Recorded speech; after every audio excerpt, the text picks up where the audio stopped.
My name's Ruby. Ruby Reed is my actual name, but I also go by Ruby Roadkill, which is my stage name for the band Dead Animals that I'm in. And I also started Transmission Presents, which is now pretty much exclusively for promoting and advocating for trans musicians and artists in the Northwest. I mainly put on gigs at Commune at the moment, but yeah, that's me. One of the things I love about the music scene in Liverpool is cross-pollination of genre, and especially when that comes to people turning up for gigs. You can have a band who makes garage rock music like All Right OK, and you'll have metalheads, emos, drum and bass fans there. There's lack of sort of pretentiousness about genre when it comes to showing up for other people's gigs, it seems. And I think that actually means it's easier to build a fan base because people turn up for a gig because they just like the music rather than I'm narrowed in and decided I'm only going to be going to these types of gigs and this is only what I'm going to be listening to. And that's the real sort of like music city element of Liverpool, I think. As someone who comes from London and very briefly, luckily, experiencing the London music scene. I say luckily because it's lucky that it was only brief and not any longer. I think putting on gigs in Liverpool is a lot cheaper than a fair few other cities. For me, for example, Quarry were kind enough to, when I was at university and just starting out in promotion, give me free venue hire. Commune, who I now work with, only charge around £50 for venue hire, and that's a pretty amazing thing. It gives an opportunity for newer promoters to start a business and start what they're doing.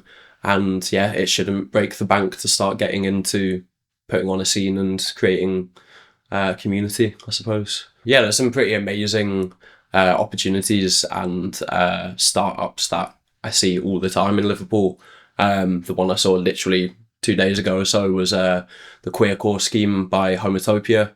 And that seems to essentially just be the opportunity for around £2,000 investment into a new artist or performer, helping develop and hone their skills. And then you have, I suppose, slightly more vocational and more skill-based opportunities like Queensway advocating for femme, non-binary, trans and women DJs to do a sort of understudy under Mia May's guidance, learning how to DJ with them. That's a pretty amazing opportunity.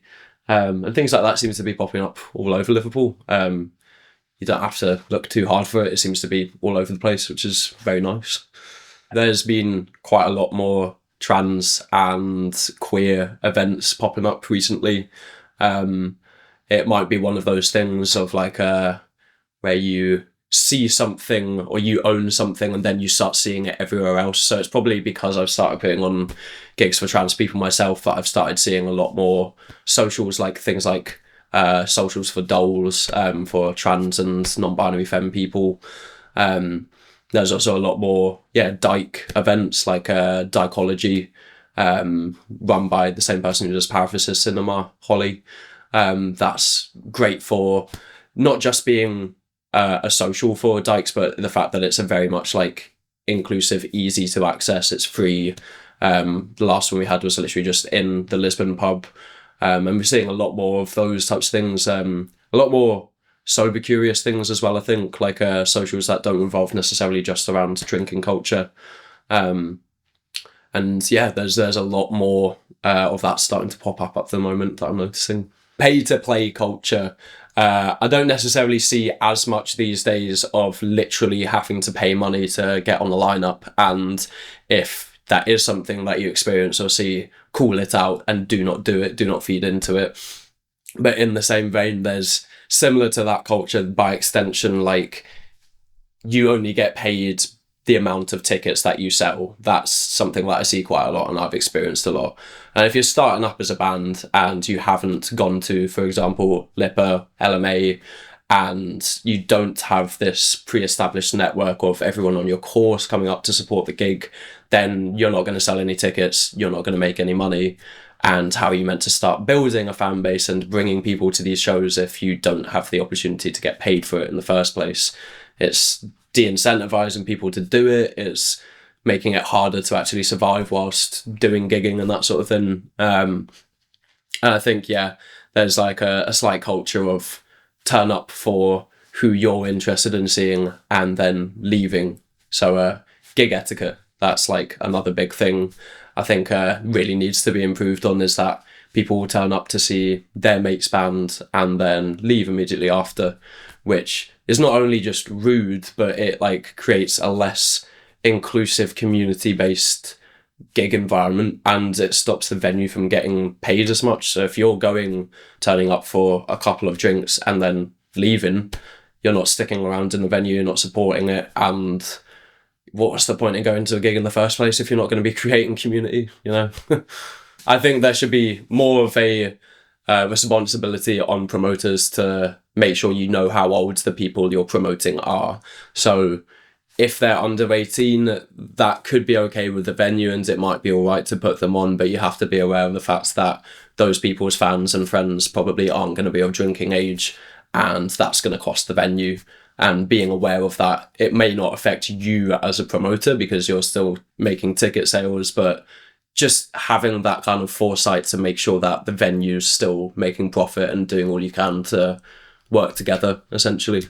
Representation could definitely be improved. This is the whole reason why I started Transmission, was because I was sick of being the only tranny on the lineup. And I think partly it should be the promoter's responsibility, and like you should have like a moral desire to make your lineups as inclusive as possible and to not just have token people from Global Majority or Flinter representation. It should be something that you're already thinking about and doing, but not in a tokenized way. The past 5 or so gigs that I've done have been pretty much exclusively Flinter representation, and it's not that hard to find these people. There's no excuse so promoters can't be saying, oh, I'd love to put on more trans artists, but I just don't know where they are. Come talk to me, or use the Upcoming Music Scene website, because it's quite easy to find these people. You just need to open your eyes because we're everywhere.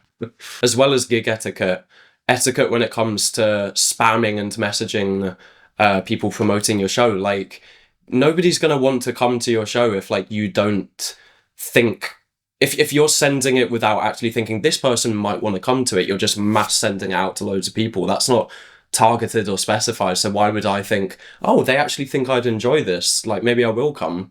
Which is why it's great that there's now a WhatsApp group for weird music called, I think, Weird Music Group Chat Liverpool, where a lot of promoters and a lot of bands will send stuff in, but they know that it's specifically towards an audience of more alternative underground music. And there is actually a quota on how many times you're allowed to spam the chat. So it's once before the gig, once just coming up to it. And that's Sam from, that Gully team who's set that up, which is an amazing thing that they've done there. Things I'd like to plug, shameless self-promotion, is my band Dead Animals. We're wanting to play more gigs, and especially ones that are more trans inclusive and weird and alternative. So promoters hit us up. I'm also playing in my friend's band Work Stuff, which is doing great at the moment. Crooner music, if produced by a trip hop band, is how I'd describe that. Also Transmission, just want to obviously shout that out. If you're a trans band and artist and want to play a gig with us, let us know. I think that's it pretty much. Yeah.